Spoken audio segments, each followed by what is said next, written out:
C'est parti pour le débrief de The Last Dance, le documentaire sur Michael Jordan et ses Bulls qui est passé sur Netflix récemment, qui a fait beaucoup de bruit. Et j'ai publié une vidéo qui est justement les 7 leçons du mindset de Michael Jordan, qui est pour moi une vidéo à la fois hommage et un montage très spécial que j'ai fait pour pouvoir nous inspirer et vous inspirer de l'état d'esprit de l'un des plus grands champions, c'est pas le plus grand champion de l'histoire du sport. Et je voulais faire ce débrief qui est en fait une sorte de complément à cette vidéo, qui est en format podcast vidéo que vous pouvez écouter en podcast sur mon podcast qui est sur iTunes, SoundCloud, Spotify, Deezer et toutes les plateformes. Et également, je le mettrai sur YouTube. Et normalement, je l'ai mis en descriptif de la vidéo que j'ai faite sur Jordan.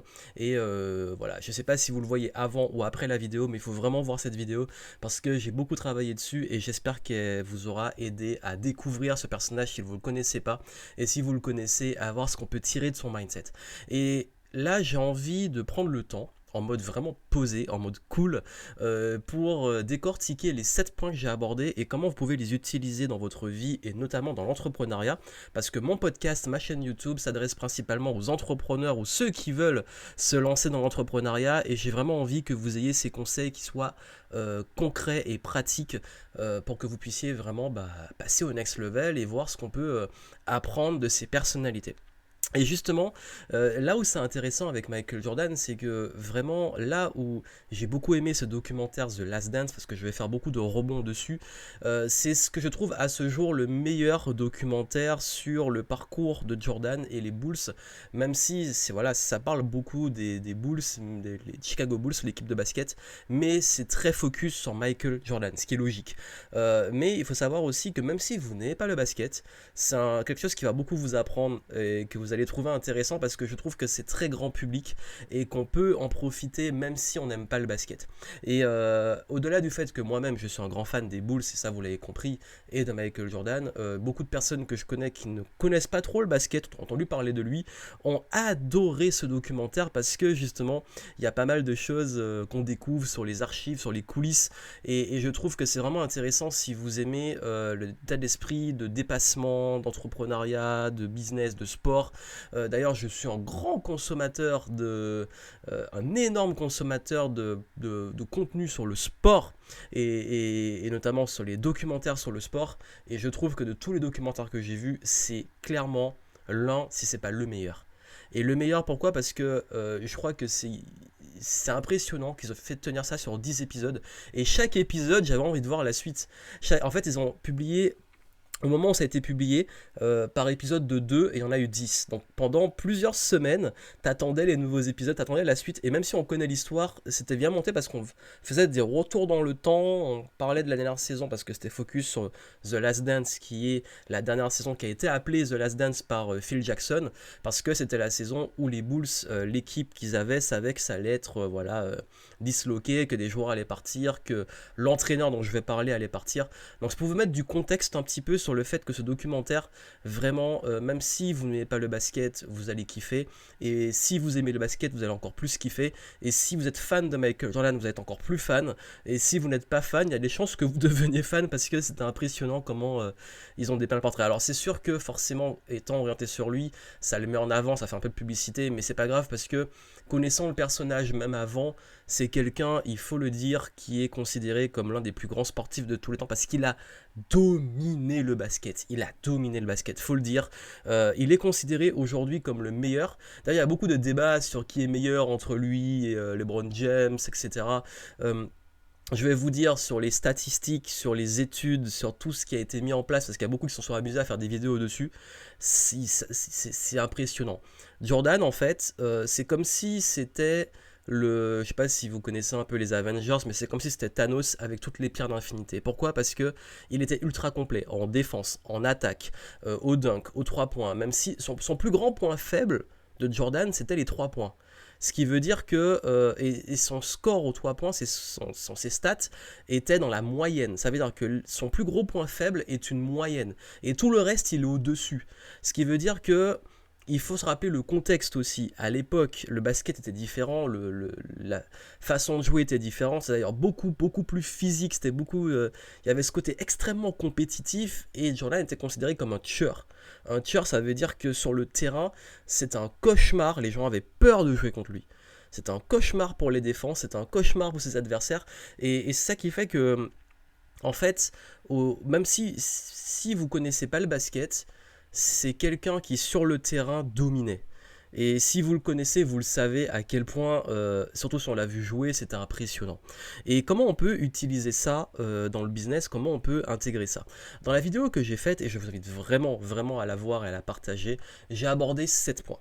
7 points du mindset de Michael Jordan et je vais les reprendre et expliquer comment on peut appliquer ça de façon concrète et quelles pépites on peut en tirer.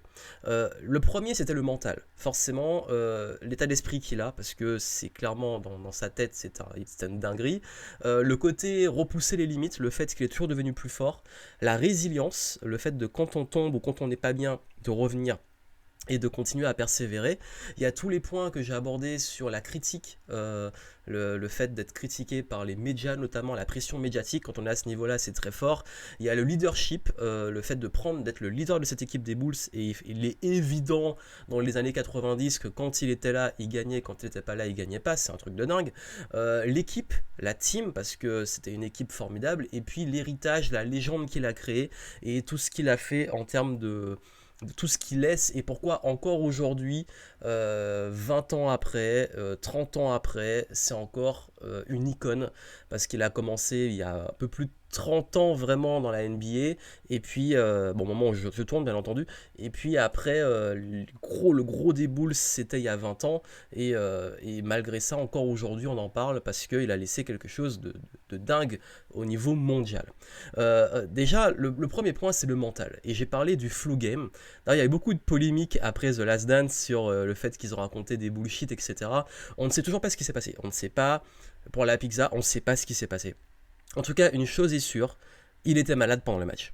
Et à moins que ça soit un très bon acteur, et que ça a été un truc qui a été fait pour créer une légende ou je sais pas quoi, ça se voyait, parce que j'ai vu ce match en direct, j'étais petit, ça se voyait que le gars était malade quand même. Sur les images d'archives, je pense que soit c'est un très bon acteur, et on l'a vu que c'est pas le cas dans Space Jam.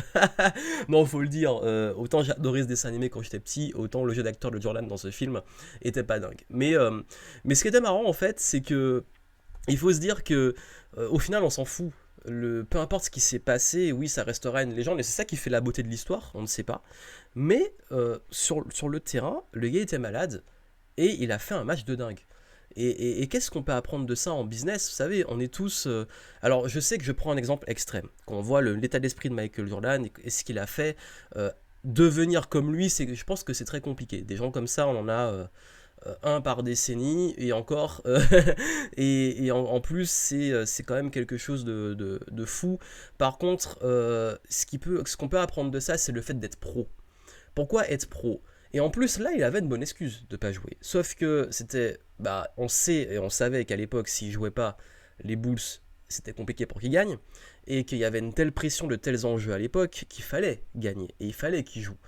Et quand quelqu'un est malade comme ça, et qu'il est assez professionnel pour faire un match, et surtout cartonner, ça montre un truc, même dans le business, c'est qu'il y a des jours où on n'a pas envie, il y a des jours où on est de mauvaise humeur, il y a des jours où on est plutôt grumpy, des jours où on est en super énergie, des jours où on est fatigué, des jours où on est en pleine forme. Nos états fluctuent, c'est normal. Il faut savoir une chose, c'est que les athlètes, et c'est pas que Jordan, dans le monde du sport, pour l'avoir côtoyé, tes états d'âme, on s'en fout en fait. C'est-à-dire que si un jour, le jour de match, t'es de mauvaise humeur, on s'en fout, il faut que tu fasses un bon match. Et c'est ça l'esprit performeur, et c'est ça qu'on demande d'être pro. Et dans le business, on a trop tendance à prendre des décisions ou à gérer son business de façon aléatoire et émotionnelle. D'ailleurs, j'avais fait un live dessus assez complet sur comment gérer l'ascenseur émotionnel de l'entrepreneur. Et il est vrai que si on prend des décisions basées uniquement sur des émotions et uniquement sur des états qui fluctuent, ça peut devenir très compliqué et ça peut même devenir dangereux. Ce qui veut dire que quand on atteint ce niveau-là, et notamment de Jordan, et d'ailleurs dans The Last Dance, ils ont fait une partie dessus, c'est impossible qu'il le manque, qu'est-ce qu'on voit? On voit en fait que passer un certain cap de fatigue, il y a une sorte de pivot qui se fait, où on passe en mode automatique. Et ce mode automatique, de quoi il vient? il vient de la préparation et de l'entraînement. Et j'en ai parlé, j'avais fait un post dessus sur Instagram, parce que moi-même j'ai déjà expérimenté ça. Je dis pas que j'ai joué des finales de NBA, j'ai pas joué au haut niveau, mais quand je faisais de la compétition, je sais qu'il y avait un moment où quand tu passes en état de fatigue extrême, ton corps passe en mode automatique. Et j'ai vu que ça aussi dans le business. Notamment lors des événements, des gros événements, des conférences, quand tu arrives à la fin du truc, tu as beaucoup travaillé, etc. Et tu arrives sur scène, tu es épuisé, mais tu te transcendes. Et il y a des moments de vie que vous avez peut-être expérimenté comme ça, où la fatigue est telle que comme si vous décrochez, vous lâchez prise, et vous passez en mode automatique. Mais ça marche que si vous êtes préparé et entraîné. Et c'est pour ça que même dans des gros états de fatigue, même dans des gros états peut-être on peut être pas bien physiquement ou mentalement, on arrive à se transcender. Et je crois que c'est ça le meilleur niveau de performance, c'est-à-dire que quand vous arrivez à avoir un tel niveau où dans la fatigue vous faites le pivot et vous arrivez à performer. Et je pense que c'est de ça qu'on peut s'inspirer parce que tous les sportifs, quand ils arrivent en fin de match, il faut savoir que les fins de match, dans le football, dans le basket, dans le hockey, peu importe le sport, même dans l'athlétisme, les dernières courses, tous les sportifs sont préparés et entraînés. Et je sais pas s'ils sont préparés, entraînés au même niveau, mais en tout cas, ils s'entraînent tous, c'est leur métier. Mais quand on arrive à ce moment-là, la grosse différence, elle se fait sur le mental. Et on le dit, et dans The Last Dance, ils le disent dans le dernier match des Jazz contre les Bulls, ils disent, ouais, en fait, à ce niveau-là, ils savent très bien que c'est même plus le talent physique ou quoi que ce soit, c'est du mental. Parce qu'ils ont tous le physique, ils ont tous l'entraînement, ils sont tous bons. La plupart des joueurs à ce niveau-là sont excellents, ils excellent, même s'il y en a qui transcendent comme Jordan. Mais le mental, il va faire la différence. Et le mental, c'est à ce moment-là où le mental prend le dessus. Et dans le business aussi. Dans le business, vous devez apprendre à gérer, c'est ce qu'on dit souvent, c'est une question de mindset. C'est une question d'état d'esprit. Parce que vous avez beau être la meilleure personne du monde, si vos émotions vous foutent en l'air, si à un moment décisif vous perdez vos moyens parce que vous avez peur, parce que vous stressez, parce que vous êtes en colère ou parce que vous êtes triste ou je sais pas quoi, si une émotion vous plombe vos capacités, ça montre que vous n'êtes pas encore au plus haut niveau. Parce que c'est dans ces moments-là, si on revient à l'échelle de l'entrepreneuriat, dans des moments de difficulté, que ça peut être financière, des moments décisifs de votre business, des moments où vous devez assurer sur une scène en conférence, ou des moments de stress, vous devez faire une performance voilà, de prise de parole, ou une performance de lancement, de vente, vous devez signer un contrat qui est ultra important, c'est le moment où vous devez être au top. Et ça demande d'apprendre à gérer vos émotions. Et c'est ça qu'on appelle être pro. Ne pas être pro, c'est les gens qui arrivent, qui débarquent et qui ont tous leurs états d'âme, là, dont on s'en fout, et qui font nappe, en fait. Et ça, on n'en veut pas dans le business. Et je sais que ce que je vais dire est horrible, mais il y a un moment, il faut être lucide. Je veux bien qu'on prenne en compte l'humain, qui a des moments dans la vie qui sont difficiles, du deuil, des moments de maladie, etc. Je ne suis pas dans les extrêmes. Je ne vous dis pas que quelqu'un, on s'en fout, il vient de perdre ses parents, il est malade et tout, on va le demander d'être au top du top. Je dis juste que il y a des fois où il y a des personnes qui, pour le moindre petit truc, partent en freestyle dans leurs émotions, alors qu'il faut juste qu'ils soient pros et qu'ils arrivent à faire le minimum. Et ça, et d'ailleurs, oui, on peut aller dans l'extrême. Je vais vous dire, hein, parce que je suis en mode freestyle, on parle à la cool. J'ai déjà assuré des vidéos, des conférences, des webinars au moment où je venais de perdre un proche. Et je l'ai déjà parlé. En 2014, lors de ma série de vidéos tous les jours, j'ai appris le décès de mon grand-père et j'ai tourné des vidéos à l'avance et je suis rentré pour mon deuil. J'ai fait un lancement de produit, j'étais en plein lancement une fois, j'ai appris le décès de ma grand-mère. Encore une autre fois, j'étais en préparation d'événements, j'ai appris le décès de mon autre grand-mère. Et en fait, je l'ai annoncé, je l'ai dit, voilà, je suis pas très bien, mais il y a un moment en fait où quand il fallait faire le truc, bah j'avais un engagement, je l'ai tenu, et puis après, mais je vous demande pas de devenir un robot et tout, on est des êtres humains.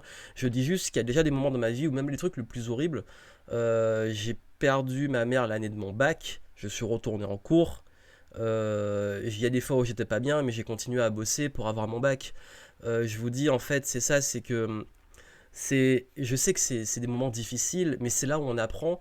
Et d'ailleurs, il y a un truc très intéressant qu'on voit dedans, c'est que le fait que on soit occupé et qu'on fasse un truc, même dans les moments de vie difficiles, ça qui nous maintient aussi.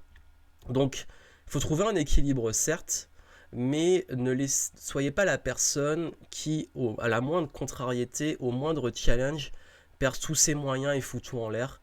Et prenez soin de vous. Soyez transparent quand ça va pas, s'il le faut. Il y a des situations de la vie qui sont dures et je le comprends. Moi, quand quelqu'un me dit, ben voilà, j'ai mon enfant qui est malade, j'ai des trucs comme ça, etc., dans mon équipe, il n'y a pas de souci, prends le temps, c'est le plus important. Et je dis jamais faites attention à ce que je dis, hein. J'ai pas dit le contraire, hein. Maintenant, faut mettre des pincettes parce que des moindres trucs qu'on dit, ça part en vrille.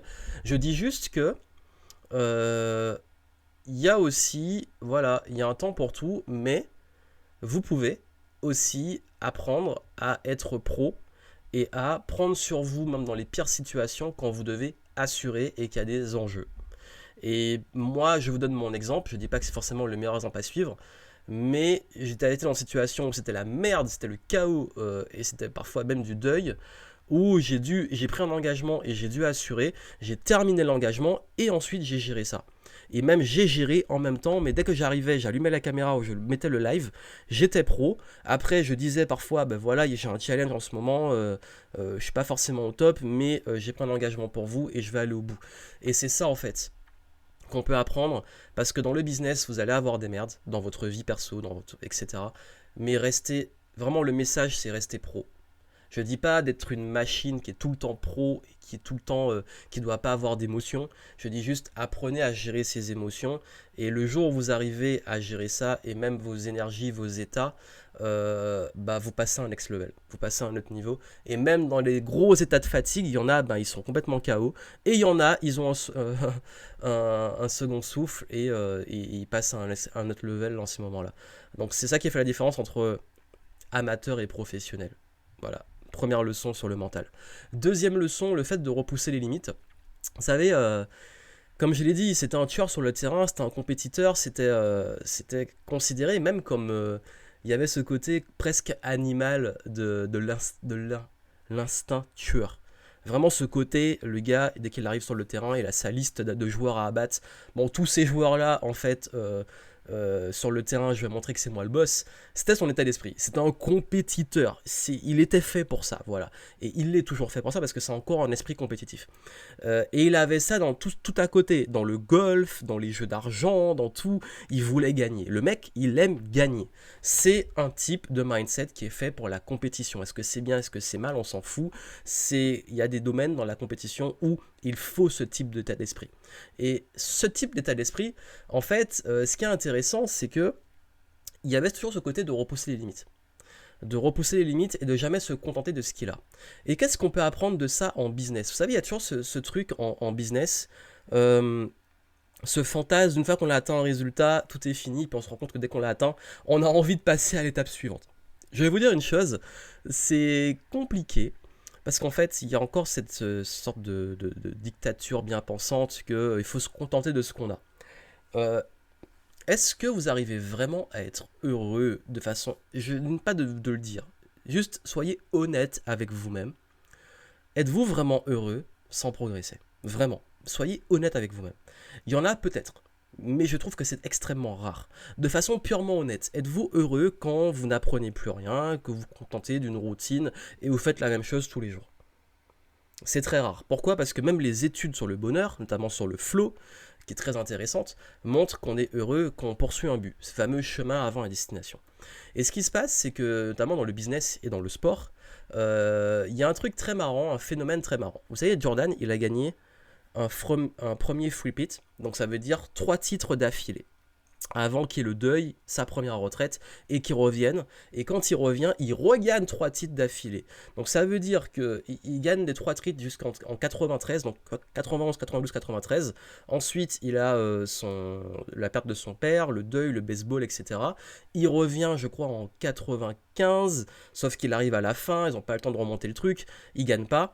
En tout cas, 96, 97, 98, ils enchaînent encore les titres. Dont 96 où ils battent le record, 72 victoires et deviennent considérés comme la meilleure équipe de tous les temps. Et ça, en fait, c'est impressionnant dans le sens où on pourrait se dire oui, mais en fait, ce qui est marrant dans le reportage de The Last Dance, c'est que le premier titre, il explose parce qu'en fait il a perdu, il revient, et ça fait des années, depuis les années 80 là, qu'il essaie de gagner un titre, il n'arrive pas, et c'est enfin le premier titre. Le deuxième, yes, super, deux, il est content. Le troisième, il arrive en mode épuisé et c'est juste mission accomplie. Vous vous rendez compte, hein? On passe de gagner un titre, c'est l'explosion de joie, à gagner un titre, c'est mission accomplie. Vous avez vu la différence de standard? Parce que quand vous gagnez des titres, quand vous êtes le champion en titre, votre but minimum, c'est de maintenir le titre. Là où tout le monde veut vous le prendre et veut vous déboîter. Et c'est comme en combat, comme dans le MMA, le UFC, c'est dur la position de champion parce qu'en fait, la pression est encore plus forte. D'ailleurs, c'est pour ça que j'ai beaucoup aimé Creed. La suite des Rocky, il y avait Creed, où c'est le fils d'Apollo Creed, les nouveaux films qui prennent le relais. Et dans le premier film, il va gagner le titre, et dans le deuxième film, maintenant il est champion, et on voit la chute quand tu es champion et que tout le monde veut ta peau.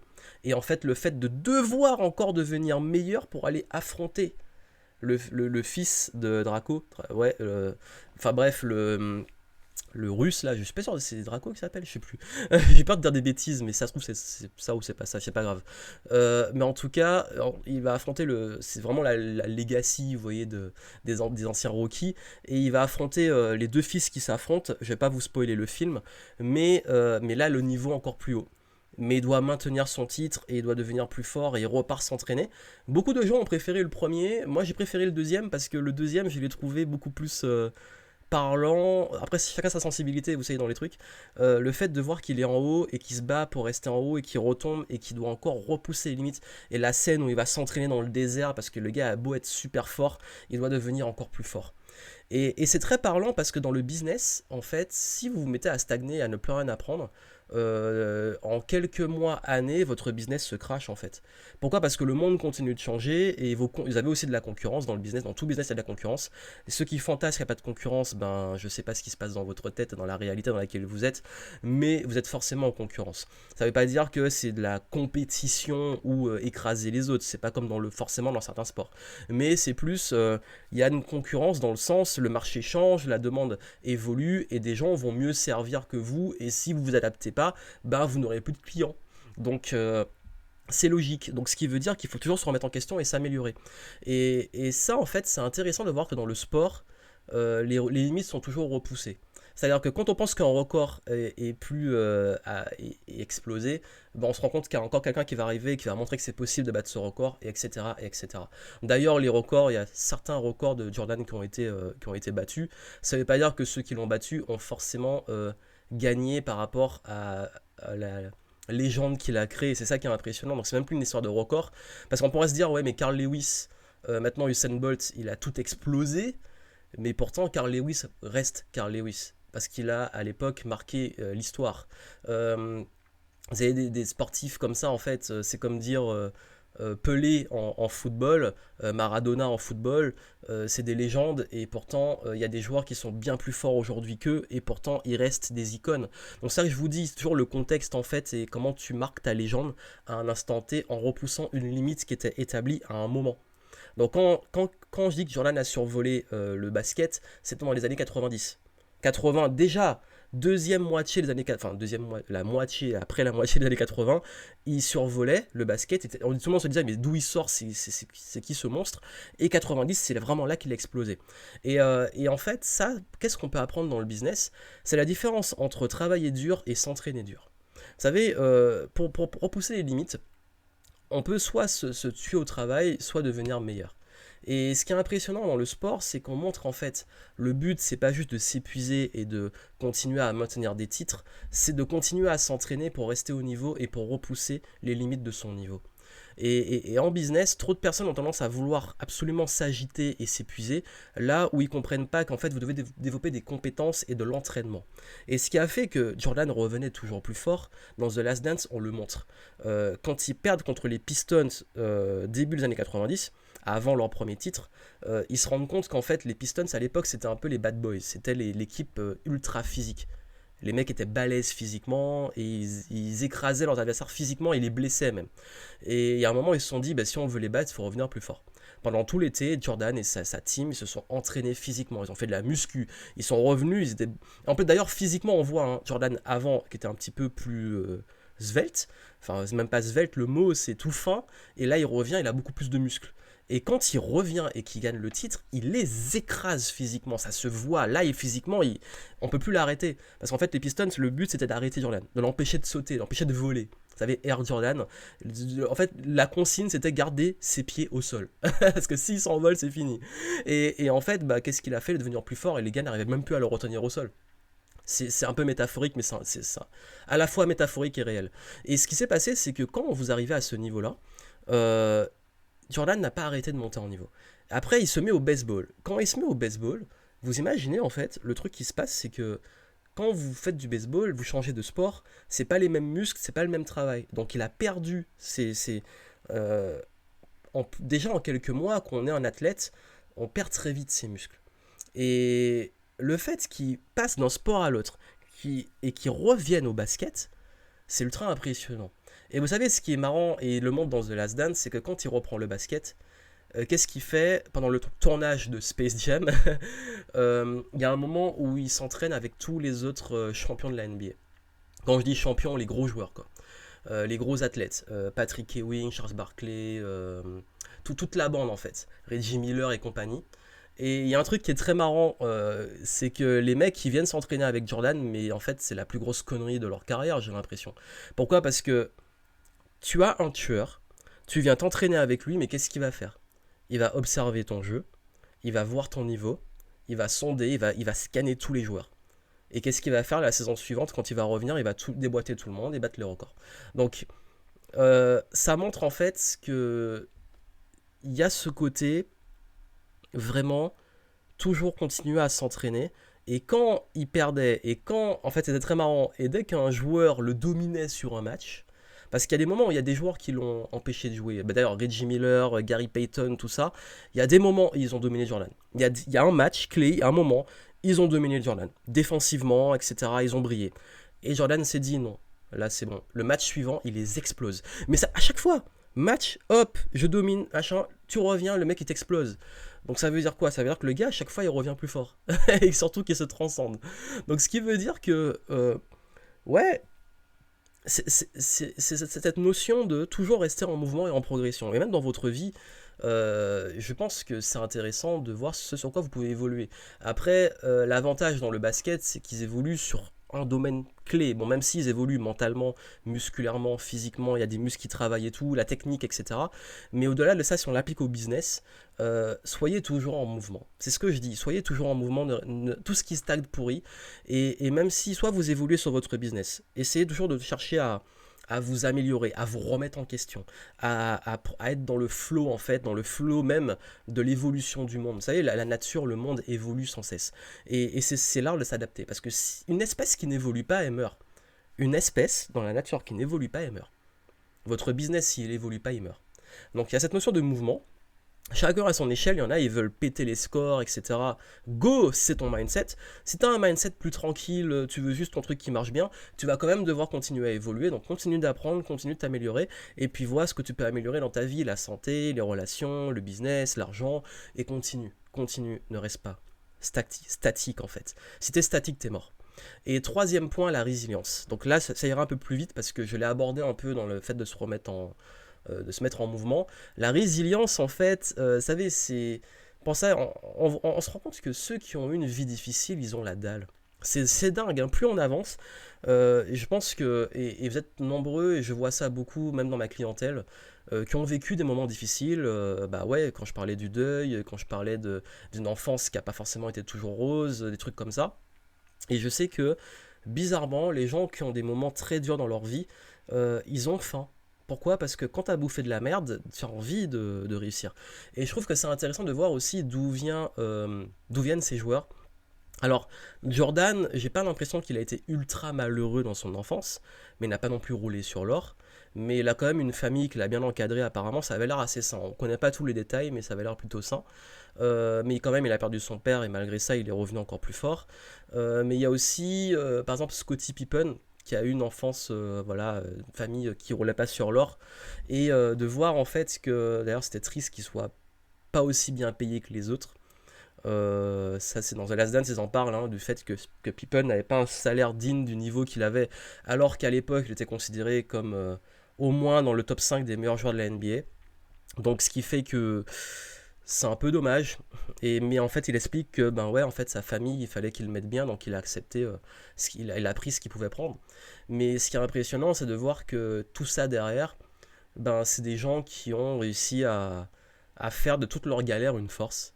Et c'est le troisième conseil, le gros truc, c'est quel que soit ce qui se passe dans votre vie, ou les difficultés ou les faiblesses que vous avez, la meilleure façon de pouvoir progresser, c'est d'en faire une force. Et même les trucs les plus durs. Ce dont je vous ai parlé avant, les pertes de proches, etc., on le vit tous à un moment clé de notre vie. Certains, ça arrive très tôt, d'autres plus tard, mais on va tous le vivre. L'être humain n'est pas immortel. Et je sais que sur le coup, c'est très dur et il y a un deuil à faire, etc. Mais je sais que ensuite, ça te donne une sorte d'envie de reprendre, de vivre, de résilience qui fait que tu... Je sais pas, c'est comme si en fait, toutes ces douleurs, au bout d'un moment, ça te rend plus fort. Tu apprends à mieux gérer. Pareil, j'ai fait une vidéo où j'ai parlé que j'ai vécu le harcèlement. Ça a été avec le recul, c'est ça qui m'a créé aujourd'hui. J'ai gagné confiance, je suis devenu plus fort, etc. Après, je sais, ça peut arriver que des moments durs vous foutent en l'air. Et il y a des gens qui, c'est une dégringolade. Et chaque moment chaque personne est différente, chaque vécu est différente. C'est ça que je peux pas donner une formule miracle.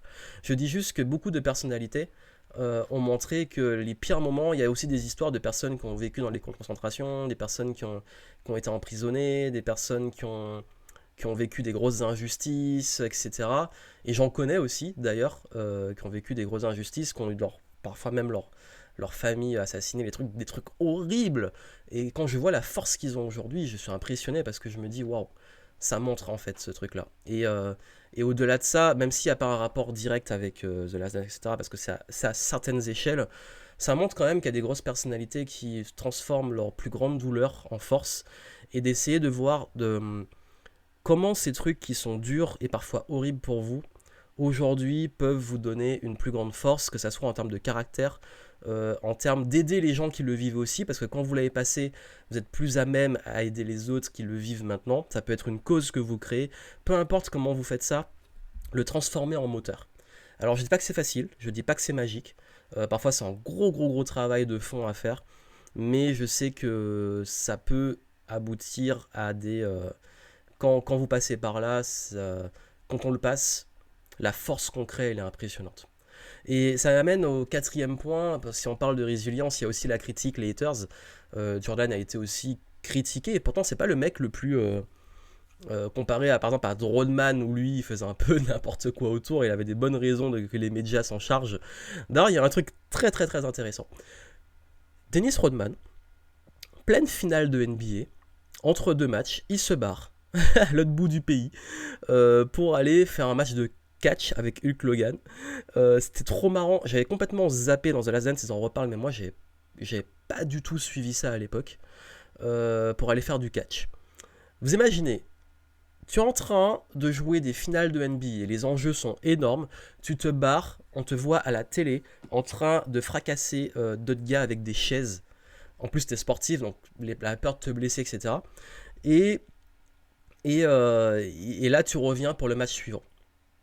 Et il y a un truc très marrant qui dit, les médias, Rodman a trop bien répondu. Les médias qui commencent à dire, ouais, mais est-ce que c'est pas une distraction pour vous, c'est scandaleux, etc. Il faut remettre dans le contexte de l'époque. À l'époque, on n'a pas les réseaux sociaux, on n'a pas tout ça. D'ailleurs, heureusement, parce que ça aurait fait encore un plus gros scandale. Donc c'était juste à la télé qu'on voit les conneries, en fait. Et il y a Rodman qui répond, en fait, en parlant aux médias, non, nous, ça ne nous distrait pas, c'est que vous que ça distrait, en fait. Et j'ai adoré sa réponse. Ça veut dire qu'en fait, peu importe ce qu'il fait, il s'en fout, parce que sur le terrain, il a assuré. On s'en fout, le lendemain, le mec, il arrive sur le terrain, il fait le taf. Il est pro, justement. Après, est-ce que c'est vraiment pro tout ce qu'il y a autour, on sait pas. Voilà, ça les regarde, et c'est un autre contexte. Mais justement, sur le terrain, il fait le taf. Et c'est ce qu'on lui demande, en fait. Et ce qui est impressionnant, c'est que sur le terrain, il fait le taf, mais en plus, il va dire, oui, c'est vous que ça distrait, c'est pas moi. C'est pas nous, c'est pas les Bulls. Nous, quand on est sur le terrain, on est focus sur la victoire. Vous, les médias, vous vous occupez de parler de tout ce qu'on fait autour, etc. Et ça, c'est parfaitement l'image des haters. Vous savez, les haters, les médias, tous les gens qui vont parler. Quatrième point, la meilleure réponse que vous pouvez donner à ces gens-là, c'est de réussir. Parce que Jordan, on disait qu'il avait des problèmes de jeu d'argent, que on allait toujours trouver un truc à dire sur lui, le côté dark, le côté tyran, etc. Encore aujourd'hui, on essaie de lui faire pas de la face. Mais en fait, finalement, on s'en fout. Pourquoi? Parce que sur le terrain, il a été quasi parfait. Et dès qu'il a été critiqué, il est revenu plus fort. Quand il avait le fameux numéro 45, il est revenu, il était plus fort. Même après, vous savez, il est revenu avec les Wizards. J'ai parlé beaucoup du truc avec les Bulls. Et d'ailleurs, dans le reportage de Last Dance, ils n'en parlent pas. Faut savoir que Jordan est revenu après jouer au basket au Washington Wizards. Et le mec, il avait 40 balais, il jouait au basket. Mais il n'était pas du tout à son niveau, il était très critiqué, les fans étaient déçus, etc. Mais finalement, on s'en fout en fait. Pourquoi? Parce que même quand il est revenu et qu'il n'était pas à son meilleur niveau, il était quand même un petit peu, enfin il était dans la moyenne des bons joueurs, voire parfois un petit peu au-dessus. Donc ce qui veut dire que le mec était tellement haut que même quand il redescend, il reste dans les standards de qualité. Donc, et là encore, il était critiqué, mais on s'en fout finalement. Il a beau avoir été critiqué, le dernier match de Jordan au Washington Wizards a eu une standing ovation. Et tout, à chaque fois qu'il allait quelque part, les gens s'arrachaient les places parce qu'on savait que c'était vraiment là pour le coup le dernier match de mai. Là c'était vraiment officiel. Parce que les Bulls on savait pas trop. C'était un peu oui dernier match de Jordan mais on savait pas. Mais là c'était annoncé qu'il prenait sa retraite définitive. Il revenait plus dans le basket. Et les gens venaient et il y avait des standing ovations. Il y avait des hommages. Tous les plus grands joueurs. Le dernier match qu'il joue c'est contre l'équipe d'Iverson, les Sixers. Et Iverson, qui est l'un de ses plus grands fans et qui est un des mes joueurs préférés aussi, qui est une icône plus culturelle aussi que basket, mais au basket il est excellent aussi, qui lui rend hommage, il y a toute l'équipe qui lui rend hommage, il y a toutes les stars de la NBA qui lui rendent hommage, et encore aujourd'hui il est ultra respecté, il a eu la médaille qui a été remise par le président Obama, bref, le mec il a plus rien à prouver, et pourtant il est critiqué. Ça veut dire quoi? Ça veut dire que la meilleure réponse du monde, continuer. Vous savez, les chiens à bois, la caravane passe. Quand les médias le démontent, quand tout le monde essaie de lui tirer dans les pattes, et d'ailleurs ça l'a saoulé, il y a un moment, il était fatigué en fait. Il s'est coupé du bruit. Quand il a dit je suis fatigué, voilà, on parle trop, le fameux troisième match, la troisième victoire, c'est bon, on est épuisé, mais il y a aussi une pression mentale en fait. Parce qu'en fait, il y a toute cette pression médiatique là qui n'arrête pas, qui parle. Au bout d'un moment, c'est épuisant. Donc le fait qu'il se coupe du bruit, qu'il reste focus sur son art, lui c'est le basket. Point barre. Et d'ailleurs, il y a un passage intéressant sur les droits sur les problématiques des Afro-Américains aux États-Unis. Et Jordan qui a expliqué que lui, il voulait pas forcément ultra méga trop s'en mêler quoi. Et est-ce que c'est critiquable ou pas? Il y a des gars comme Mohamed Ali qui ont été qui étaient plutôt militants, des trucs comme ça, mais est-ce qu'on peut vraiment lui en vouloir? Parce qu'en fait, il y a un moment, s'il n'a pas envie de s'en mêler, la meilleure réponse qu'il peut donner, c'est briller en fait. Et montrer qu'en tant qu'Afro-Américain, il peut atteindre ce niveau-là. Oui, peut-être. Est-ce qu'il fallait qu'il soit plus engagé politiquement pour les droits des Noirs aux États-Unis? Je sais pas. En fait, ça le regarde. C'est à lui de décider. Et s'il n'a pas envie, il n'a pas envie. C'est ça le truc, c'est que il y a toutes ces critiques autour de lui, mais lui, tout ce qu'il voulait, c'était jouer au basket. Et il était bon dans le basket. Donc vous, peu importe ce qu'on dit sur vous, qu'est-ce qui est important pour vous et sur quoi vous voulez être bon? Et focus dessus, couper le bruit et focus dessus. Je pense que ça, c'est vraiment la meilleure des leçons possibles. Cinquième point, le leadership. Le leadership, c'est l'art de prendre ses responsabilités. Je l'ai beaucoup parlé dans la vidéo. Le fait de prendre ce dernier shot, il y a des moments où il y a des fins de match. Il a pris le dernier tir, il a marqué. Il y a des moments en fin de match où il fait la passe, et c'est l'autre qui marque. Et ça, c'est ultra intéressant. Pourquoi c'est ultra intéressant? Parce que on se rend compte qu'en fait, à ce niveau-là, t'es obligé. Ouais, il y a des moments où quand tu es le leader, tu prends tes responsabilités. Et en business, en entrepreneuriat, prendre ses responsabilités, c'est quasi indispensable. Oui, il était vu comme un tyran, oui, il était beaucoup critiqué, mais qu'est-ce que ses coéquipiers disaient? C'est que même quand il y avait des conflits, etc., il disait quand même que ouais, mais en fait, c'était le prix à payer pour avoir le titre. Et qu'il demandait jamais aux autres de faire ce que lui faisait pas. Donc, tu peux te permettre quand t'es à ce niveau-là. Si t'es en dessous et que tu critiques et que tu gueules sur les autres, tu seras pas pris au sérieux. Mais si tu excelles et que tu demandes aux autres, tu les pousses pour qu'ils excellent, tu seras beaucoup plus respecté. Et c'est ça la notion de respect. Le leader, le respect. Le respect, il se gagne. Et d'ailleurs, tous ses coéquipiers ont gagné son respect. Et ça, et je crois que c'est ultra important. Et je voulais parler de Phil Jackson. J'en ai pas beaucoup parlé parce que ma vidéo c'était sur Michael Jordan. Mais Phil Jackson, faut pas oublier un truc. Le mec, Phil Jackson, il a gagné 6 titres avec les Bulls. Et après, il a gagné 5 titres avec les Lakers. Ce qui veut dire que c'est pas n'importe qui. Et il a fait un truc qui était fort, c'est qu'il faut savoir qu'à l'époque, beaucoup d'équipes de basket avaient des conflits en interne. Et encore aujourd'hui, c'est très dur de maintenir une équipe. En plus, quand vous avez des gros égos, comme les stars de la NBA, ils ont des égos surdimensionnés, il faut le dire. À ce niveau-là, il y a des batailles d'égos. Et quand il y a des égos comme ça, les gérer et maintenir en groupe autour de, il faut le dire, oui, Michael Jordan avait de l'ego, il faut le dire, oui, c'était clair et c'était évident. Mais cet ego, fallait le gérer dans un groupe.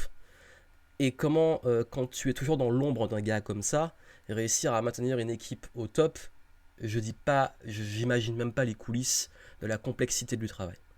Et quand il a ensuite géré des égos comme Shaquille O'Neal et Kobe Bryant, d'ailleurs il y a eu un conflit vers la fin entre Kobe et Shaq, tu te dis ouais, faut gérer ça.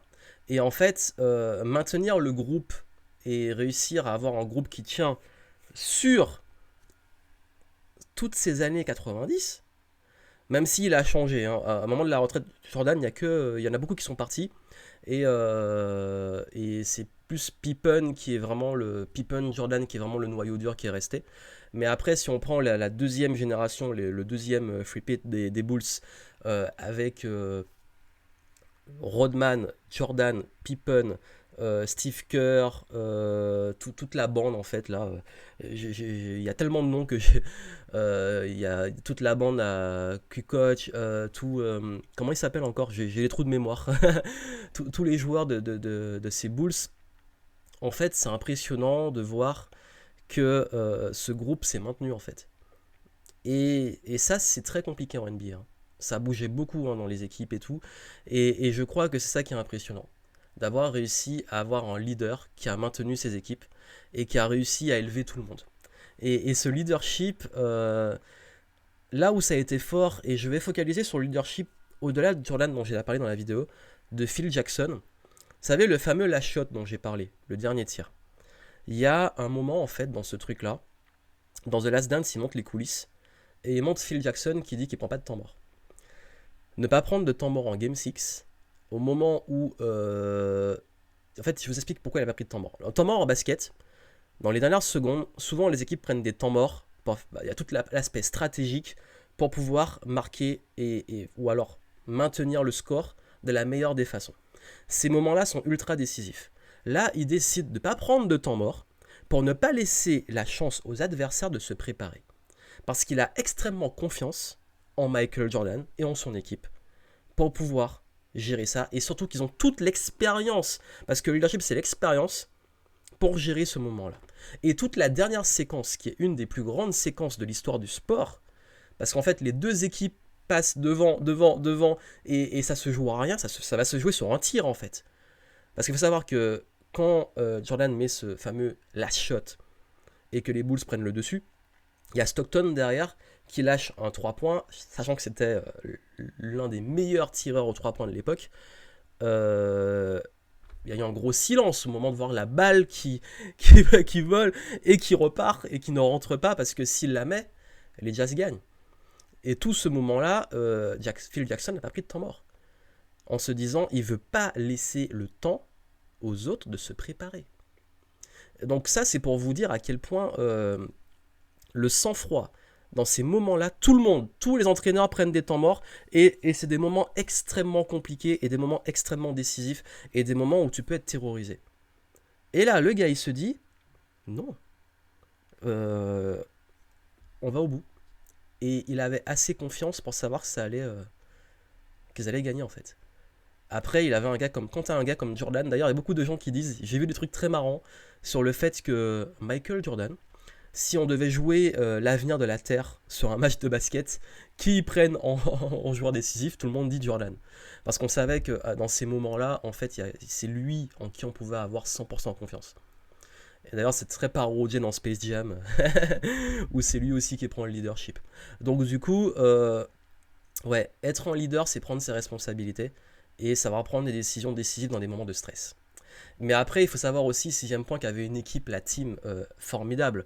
D'ailleurs, Pippen, faut dire que c'est un peu le gars sous-évalué, que ce soit en termes de salaire, de reconnaissance, tout. Ça m'a fait de la peine à l'époque parce que le mec, c'était un monstre, quoi. C'était un très grand joueur. Mais le plus grand problème de Pippen, mais je sais pas en fait si c'est un problème ou s'il fallait qu'il soit avec Jordan, bah, ça a été d'être peut-être dans l'ombre de Jordan, mais est-ce qu'il aurait autant brillé s'il n'y avait pas eu Jordan? Je sais pas en fait.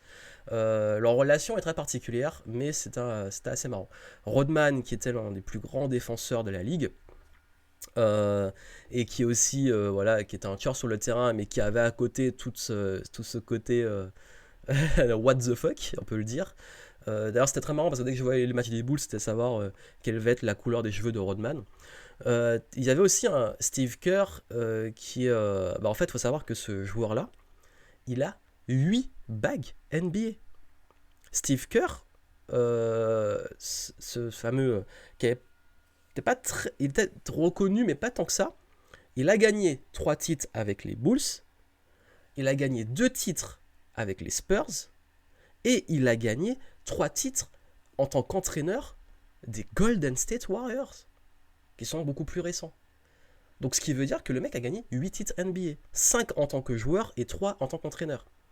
Donc c'est pas n'importe qui, le mec il connaît le basket.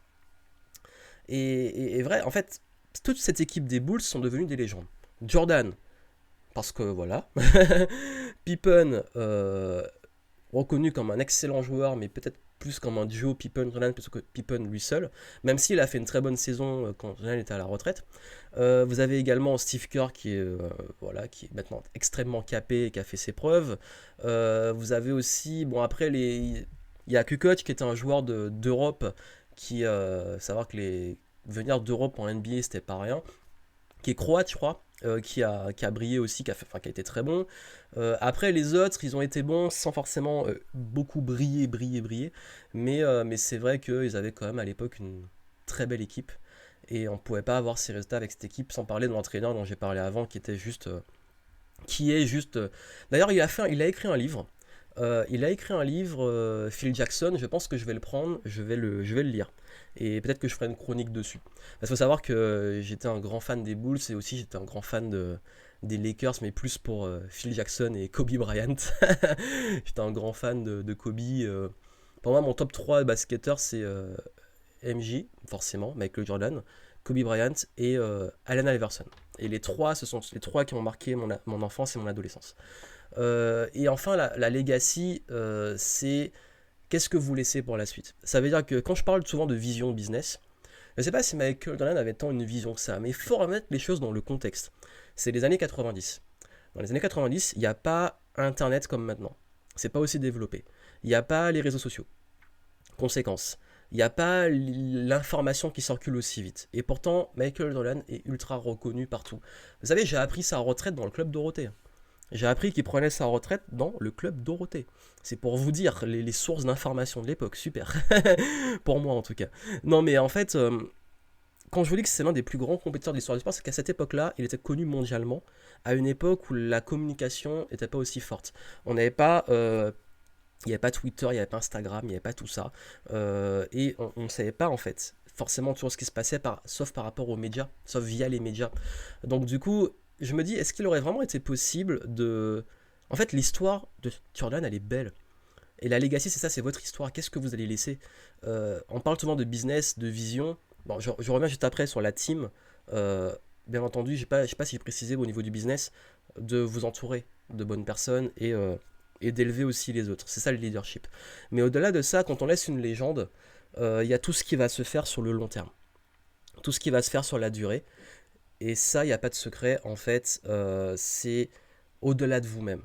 Parce qu'il y a le partenariat avec Nike, forcément, la marque, il y a le côté médiatique, il y a le fait qu'il aussi impacte d'autres personnes, d'autres joueurs qui en parlent.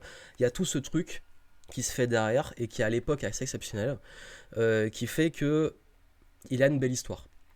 Il y a une belle histoire, le basketteur qui arrive, qui gagne 3 premiers titres, ensuite qui prend sa retraite quand il a perdu son père, qui revient, qui gagne un nouveau titre le jour de la fête des pères, et ensuite qui en gagne 2 autres, et qui fait ce last shot. Sachant que la saison d'avant aussi était pas mal aussi en termes de rebondissement, qui ensuite prend sa retraite, mais qui revient aux Wizards, mais qui est quand même un peu pas à son niveau, mais qui fait quand même des bons matchs, qui finalement quitte la NBA, qui est toujours là, qui a une marque iconique, qui devient un symbole social, distinction sociale, tout ça, mais en termes d'histoire, ouais, on est en success stories max, quoi. Et je sais pas s'il y a vraiment beaucoup d'histoires mainstream, donc quand je dis mainstream, qui peuvent toucher le grand public autant dans le sport. Et c'est là où je vous dis que le truc est fort. Parce que le sport, ça reste quand même un domaine assez niché. Ça veut dire quoi, niché? En Europe, ce qui est populaire, c'est le foot. Tout le monde, pas tout le monde, mais la majorité connaissent maintenant Lionel Messi, Cristiano Ronaldo, les anciennes générations, Ronaldo El Fenomeno, Zinedine Zidane, Thierry Henry, David Beckham, toutes les stars du foot qui sont des figures culturelles aussi. Mais est-ce que leur histoire, qui sont aussi magnifiques, ont autant marqué le monde? Et je parle du monde entier. Parce que les footballeurs, si vous allez aux États-Unis, le soccer, maintenant ça commence à être populaire, mais avant, quand je faisais mes études aux États-Unis, quand je jouais au foot, je jouais avec beaucoup de filles. Le soccer, c'était un truc de femmes. Et je jouais avec les étrangers, les Européens, les Brésiliens, enfin les Sud-Américains, Brésiliens, Argentins, etc. Et c'était que des Américaines qui jouaient au foot. Les Américains très très peu, ou alors ça ressemblait pas à du foot, hein, parce que eux ils appellent ça soccer. Donc le football en Europe n'est pas aussi populaire aux States. Donc le rapport est pas le même. En revanche, la NBA n'est pas aussi, elle est quand même populaire en Europe, mais peut-être pas autant qu'aux États-Unis, mais elle est quand même ultra populaire. Mais où je veux en venir, c'est que est-ce qu'il y a beaucoup de sportifs qui ont autant marqué le monde? Je parle du monde entier, le globe, parce que la majorité des gens sur le globe connaissent qui est Michael Jordan. Euh, Ça, c'est vraiment un truc qui est impressionnant. Aussi, est-ce que la majorité des gens sur le globe connaissent Michael Jordan? Est-ce qu'ils connaissent, ils connaissent Michael Jackson dans la musique? C'est le mec connu dans les fins fonds de l'humanité. Mais est-ce qu'il y a d'autres sportifs comme ça? Peut-être Usain Bolt? Et encore, je sais pas, vous avez Maradona, vous avez Pelé, et encore. Je vois pas en fait des Tiger Woods, qui est très connu, mais encore. Les joueurs de tennis, et encore, ça reste de la tennis, c'est pas tout le monde qui s'intéresse au tennis. Je sais pas si vous vous rendez compte en fait de tous les sports qui existent, et moi je suis un grand fan de sport, mais j'essaie de voir est-ce qu'il y a vraiment beaucoup de sportifs sur qui on peut avoir un truc aussi grand public. Je parle pas de parcours inspirant et de niveau, enfin même en niveau c'est chaud. Parce qu'en fait les belles histoires c'est plus des histoires historiques, c'est Jesse Owens qui va tout péter au JO en Allemagne sous le règne du moustachu là. Vous avez également, je sais pas, la première femme, j'ai oublié son nom. J'ai un trou de mémoire, je commence à fatiguer. La première femme qui a couru le marathon de Boston, je crois que ça s'appelait Catherine quelque chose, un truc comme ça. La première aviatrice, enfin les trucs, c'est les premiers. Mais quelqu'un qui est arrivé, qui a survolé une discipline et qui a laissé une empreinte extrêmement aussi forte sur le monde, j'en connais pas. Et je parle d'une empreinte de marque, d'image, d'icône, de sport, j'en connais pas. Donc je sais pas s'il y en a un qui vous vient, mais je parle vraiment d'un truc qui est connu mondialement et qui a une legacy où si t'en parles, tout le monde va savoir de qui tu parles. Si tu parles de Michael Jordan, je pense que la majorité des gens, peut-être pas tous, mais la majorité des gens savent qui c'est. Donc c'est pour ça que je voulais vous dire la legacy, en termes de business, sans peut-être forcément arriver à ce niveau-là, c'est quelle trace vous voulez laisser. Et je pense que c'est intéressant quand vous travaillez une vision, de vous dire qu'est-ce que vous voulez. Je demande ça souvent à mes clients, qu'est-ce que tu veux changer dans le monde, quel impact tu veux avoir. Et ça, c'est intéressant de travailler dessus.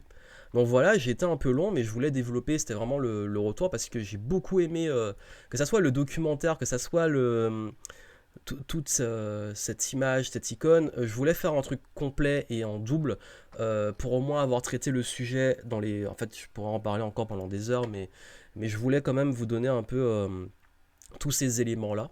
Vous prenez ce qu'il y a à apprendre, vous en faites ce que vous avez à faire, et j'espère que ça vous aidera au moins à savoir qu'est-ce que vous pouvez tirer de ce parcours qui, pour quand je vous dis que je connais pas beaucoup de monde de qui on peut, à qui on peut comparer, c'est vraiment que là il y a des trucs à apprendre intéressants, et je pense que vraiment si vous pouvez voir ce documentaire, si vous l'avez pas vu, regardez-le. Si vous l'avez vu, j'aime bien avoir vos retours. Et puis si ça vous intéresse, je vous ferai un, il y a beaucoup de documentaires j'adore les documentaires sur les sportifs, mais également sur les entrepreneurs et tout. Et je ferai peut-être un petit podcast ou une petite vidéo comme ça sur les docus que j'ai vus, quelles que soient les plateformes, il n'y a pas que Netflix, qui peuvent, où on peut tirer des trucs vraiment intéressants, parce que j'ai vu beaucoup de... Bah, sur les basketteurs, j'ai vu le documentaire sur Vince Carter, j'en ai vu un sur Kobe Bryant, j'en ai vu un sur Allen Iverson, j'en ai vu un sur LeBron James, Tony Parker, Tim Duncan. J'ai vu pas mal de trucs sur eux, sur les basketteurs. J'en ai vu aussi pas mal sur des combattants, dont Ronda Rousey. J'en ai vu pas mal, et Anderson Silva, des légendes du MMA. J'en ai vu pas mal aussi sur pas mal des footballeurs. Il y a celui sur Griezmann, il y a celui, j'en ai vu sur Zidane, sur Thierry Henry. Enfin bref, je pense qu'il y a pas mal de trucs à dire sur des documentaires de parcours inspirants dans le sport, mais aussi d'entrepreneurs. Et si ça vous intéresse, je vous ferai des chroniques dessus, au-delà des livres, des docus et des personnalités dont on peut s'inspirer. Mais je ne pourrais pas survoler le cas Jordan, qui est quand même le cas qui m'a le plus impacté dans ma vie. Donc voilà, j'espère que ça vous a plu. N'hésitez pas à revoir la vidéo, à partager, à me laisser vos retours. Qu'est-ce que vous pensez de lui, de son parcours, de sa legacy, du documentaire, de la vidéo que j'ai faite. Et puis on se retrouve dans les podcasts sur la chaîne. Donc abonnez-vous à la chaîne YouTube. Abonnez-vous aussi au podcast. Suivez le podcast sur iTunes, podcast Game Entrepreneur, et la chaîne YouTube Game Entrepreneur. Et puis moi, je vous retrouve pour la suite. Et puis on continue de level up, de progresser et de kiffer le game. À très bientôt.